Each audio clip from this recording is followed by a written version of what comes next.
अस्सलामुअलैकुम दोस्तों, आज हम एक्सरसाइज 2.5 के रिलेटेड कुछ क्वेश्चंस करेंगे। इन क्वेश्चंस में हमने कॉन्टीन्यूटी चेक करनी है कि फ़ंक्शन कॉन्टीन्यूस किस पॉइंट पे है और डिसकॉन्टीन्यूस है तो वो किस पॉइंट पे है। तो यहाँ पर देखें, यहाँ पे लिखा हुआ है कि y इज़ इक्वल है 1/x-2 - 3x।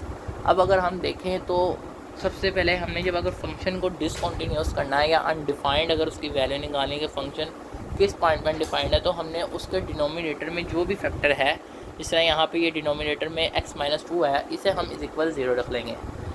जब हम इसे इस फैक्टर को 0 रखेंगे तो जो भी डिवाइड करेंगे 0 से तो आंसर जो है वो अनडिफाइंड हो जाता है, जैसा कि हम सब जानते हैं।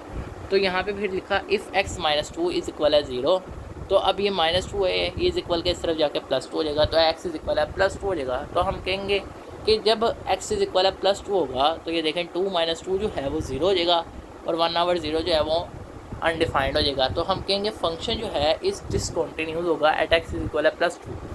तो ये हमारा आंसर है। उसके अलावा हम इसे यूँ भी कह सकते हैं कि फ़ंक्शन जो है वो कॉन्टीन्यूस है at every value of x except x is equal है +2, यानी कि फ़ंक्शन जो है वो कॉन्टीन्यूस होगा हर वैल्यू ऑफ x पे, सिवाय जब x जो है वो +2 होगा।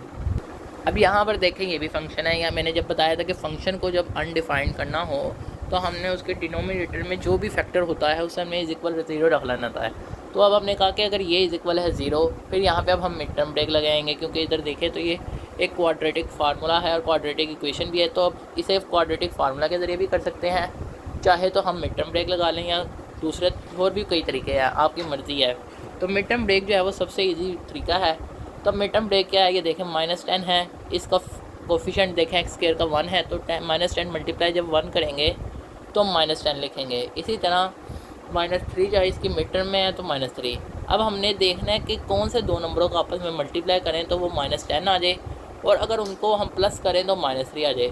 तो ये -5 और +2 जो है वो ऐसा नंबर है जब अगर इनको हम मल्टीप्लाई करते हैं तो वो -10 आ जाता है, और अगर इनको प्लस करते हैं तो आंसर -3 आ जाता है। तो फिर हम यहाँ पे -3x की जगह लिख देंगे -5x + 2x। तो इस तरह लिख दिया -10, फिर कॉमन लेंगे और ये इधर तक फैक्टर आ जाएगा और ये 0 हो जाएगा। तो हम कहेंगे या तो फिर x-5 भी बराबर 0 है और जो है x + 2 इज़ इक्वल है 0। तो अब ये x-5 इज़ इक्वल है 0, -5 जो है जब ब्रैकेट इज़ इक्वल के उस तरफ जाएगा तो ये +5 हो जाएगा। इसी तरह +2 जब इज़ इक्वल के उस तरफ जाएगा तो -2 हो जाएगा। तो हम कहेंगे फंक्शन जो है वो डिसकॉन्टीन्यूस होगा इन दो पॉइंट पे, जब x +5 होगा या x इज़ इक्वल है -2। तो जब x +5 होगा, या हम ये भी कह सकते हैं कि फ़ंक्शन जो है वो कॉन्टीन्यूस है at every value of x except x is equal है प्लस या x इज़ इक्वल है -2। एक्सेप्ट का मतलब है कि सिवाय, यानी कि जब x या तो +5 या x इज़ इक्वल -2 होगा तब फंक्शन जो है वो इन वैल्यूज़ के अलावा जो है फंक्शन हर वैल्यू पे कॉन्टीन्यूस है। तो इन दोनों में से कोई एक चीज़ भी लिख सकते हैं, आपकी मर्ज़ी है, जो आप लिखना चाहते हैं, जो आपको ज़्यादा ईजी लगता है तो वो लिख सकते हैं। अब यहाँ पर अगर हम देखें तो मैंने ये चेक करने के लिए कि वाकई में 0 आता है ये वाला फैक्टर, तो अब 5 जब डाला तो वैसे 0 आता है, लेकिन एक दफ़ा प्रूफ कराता हूँ ताकि पता चल जाए कि वाकई में ये है। तो 5 डाला x की जगह, इसी तरह -3 x की जगह 5 और फिर -10। तो ये जब आंसर निकालेंगे तो इसका आंसर जो है ये 0 आ रहा है। इससे अब हमें पता चला कि जब ये 0 आ जाएगा तो x + 3 आवर 0 हो जाएगा। तो जब 0 होगा तो फिर हमारा आंसर अनडिफाइंड हो जाएगा। तो ये बात बता दी कि जब x या +5 रखो या x इज़ इक्वल है -2 तो हमारा आंसर जो है वो अनडिफाइंड है। मतलब ये है कि हमने डिनोमिनेटर को 0 के बराबर रखना है। ये जो नीचे वाली टर्म होती है ये डिनोमिनेटर होती है, ये न्यूमरेटर होती है। तो हमने डिनोमिनेटर वाली जो फैक्टर है या टर्म है उसे हमने इज़ इक्वल 0 रख के फिर उसे आगे सोल्व करना है। फिर उसमें से x की वैल्यूज़ निकालनी है। फिर जब हम x की वैल्यूज़ निकालेंगे फिर हम कहेंगे कि इस वैल्यू पे जो है फंक्शन डिसकॉन्टीन्यूस हो सकता है, जैसा कि ये क्वेश्चन किया। अब पहले जो क्वेश्चन थे वो तो हमने पहले भी किए हुए थे, अब ये थोड़े से जो हैं उससे चेंज है।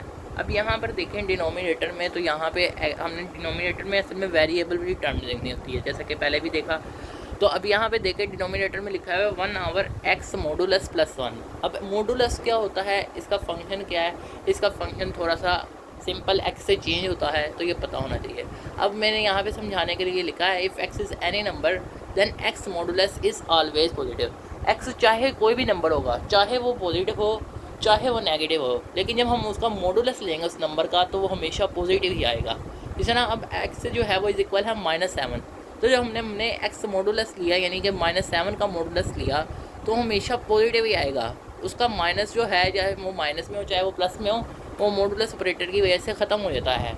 इसी तरह x इज इक्वल है 9, तो x मॉडुलस इज इक्वल है 9, तो आंसर 9।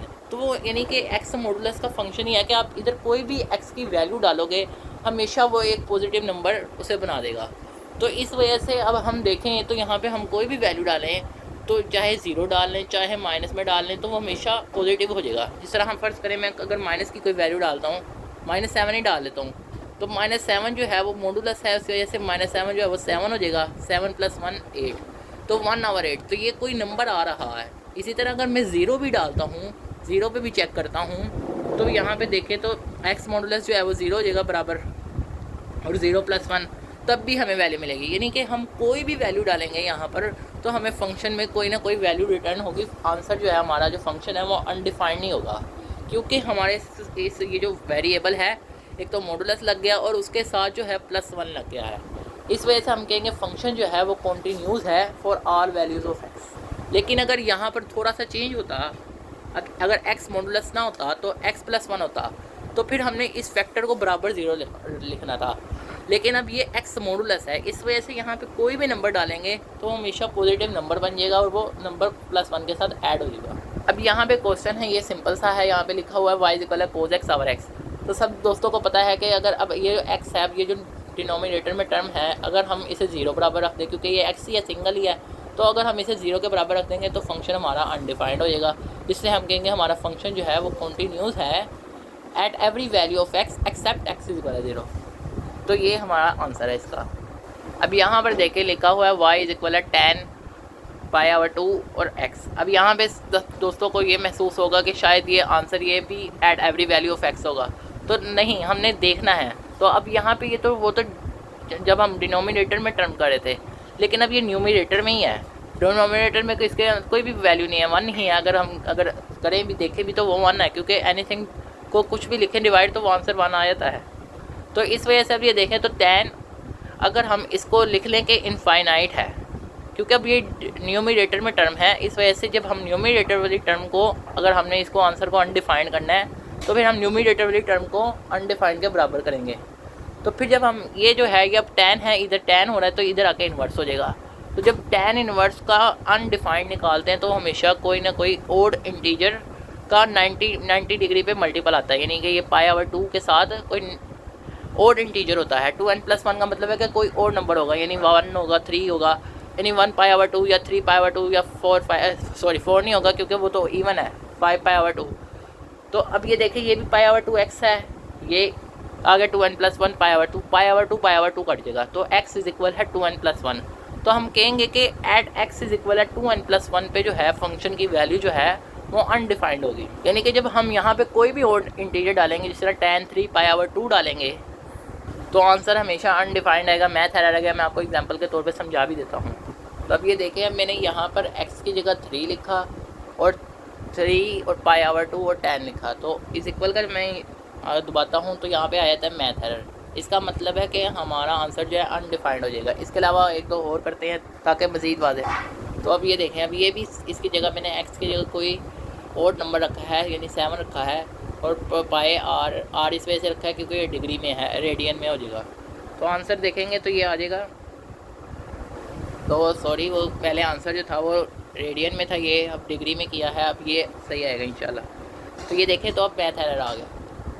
पहले कैलकुलेटर में वो फंक्शन दूसरा लगा था, इस वजह से आंसर जो था वो चेंज आ रहा था, तो अब मैथ एरर आया है। तो इस वजह से भी हमें पता चला कि अगर हम x की जगह कोई भी ओड नंबर डालेंगे तो हमारा आंसर जो है वो अनडिफाइंड हो जाएगा।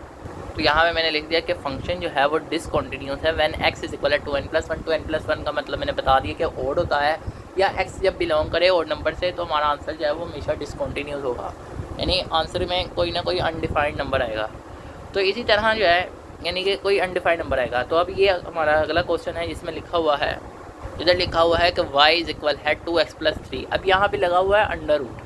अगर अंडर रूट ना लगा होता फिर तो हम इसे इजीली कर सकते थे कि हम कह सकते थे कोई भी वैल्यू डालेंगे इसका कोई ना कोई आंसर आएगा।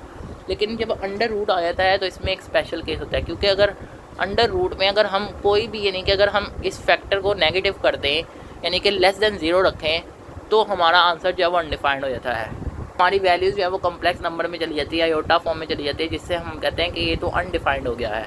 तो इस वजह से जब हमारा कोई भी क्वेश्चन जो है वो अंडर रूट पे आए तब वो पूछे कि फंक्शन किस वैल्यू पे डिसकंटिन्यूस है या कॉन्टीन्यूस किस वैल्यू पे है, तो हम जो अंडर रूट के अंदर वाला जो फैक्टर होता है उसे हम लेस देन 0 लिख देते हैं।